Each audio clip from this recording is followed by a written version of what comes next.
महापालिकेच्या निवडणुकीत राष्ट्रवादी काँग्रेस पक्षात सर्वात मोठा पक्ष ठरणार आहे। सर्वोत्कृष्ट कामगिरी देखील राष्ट्रवादी काँग्रेसची असेल असा विश्वास राष्ट्रवादीचे नेते माजी खासदार संजय काका पाटील आणि शहर जिल्हाध्यक्ष पद्माकर जगदाळे यांनी व्यक्त केलाय।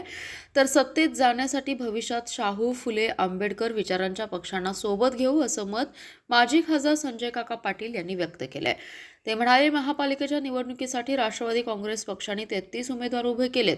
उपमुख्यमंत्री अजितदादा पवार यांची सभा तर उमेदवारांनी प्रभागनिहाय होम टू होम केलेला प्रचार बैठका यामुळे राष्ट्रवादी काँग्रेसबद्दल चांगलं वातावरण आहे। सांगली महापालिकेचा विकास झालेला नाही।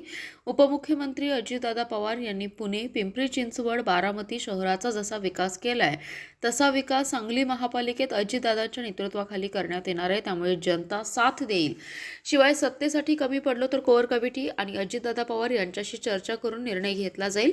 महापालिका निकालानंतर सर्वोत्कृष्ट कामगिरी करणारा पक्ष हा राष्ट्रवादी काँग्रेस असणार आहे। पालकमंत्री चंद्रकांतदादा पाटील यांनी भाजपचे 55 उमेदवार निवडून येणार असल्याची आकाशवाणी केली आहे। मात्र निकालानंतर सर्व स्पष्ट होईल।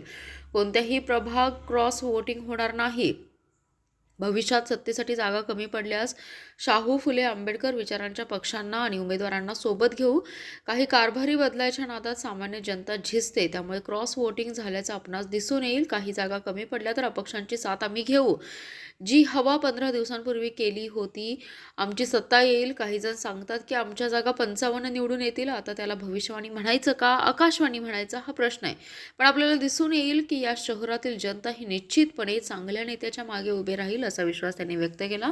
यावेळी माजी आमदार विलासराव जगताप उपस्थित होते।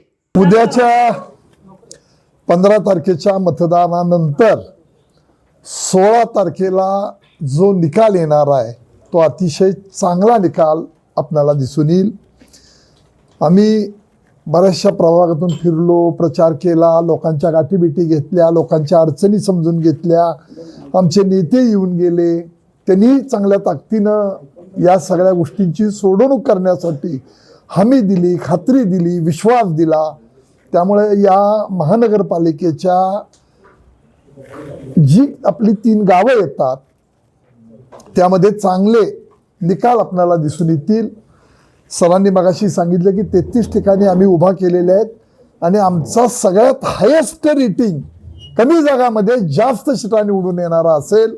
सगळ्यात मोठा पक्ष हा अजितदादांची राष्ट्रवादी असेल अशी निश्चितपणाने आम्ही तुम्हाला खात्री देतो। आत्ताच या प्रेस कॉन्फरन्समध्ये अनेक ठिकाणी आपण भेटतात, प्रेस घेताय। 5:30 पर्यंत ती मुदत आहे, पण तरी सुद्धा सगळ्यात हायेस्ट रेट आपल्याला दिसून येईल। तो विश्वास लोकांच्याकडनं निश्चितपणाने मिळालेला आहे। काही कारभारी बदलायच्या नादात सामान्य जनता दिसते। क्रॉस वोटिंग सुद्धा आपल्याला झालेलं बऱ्याच ठिकाणी दिसून येईल। त्यामुळं राष्ट्रवादी काँग्रेस आमची अजितदादा गट ही अतिशय चांगल्या पद्धतीनं या महापालिकेमध्ये काम करण्यासाठी काही अपक्ष कमी पडले तर ते आम्ही घेऊ आणि शाहू फुले आंबेडकर विचाराचे जे पक्ष आहेत त्यांच्याबरोबर निश्चितपणानं या सगळ्या गोष्टीमध्ये आपणाला संख्या मोठी झालेली दिसेल एवढंच तुम्हाला सांगतो। शाहू फुले आंबेडकरांच्या विचाराचे क्रॉस वोटिंगचा फायदा आपल्याला होईल का आपल्या उमेदवारांना? क्रॉस वोटिंगचा फायदा निश्चित होईल, कारण उमेदवार आमचे चांगले आहेत। मिरज, सांगली आणि कुपवाड यामध्ये आपल्याला दिसून येईल।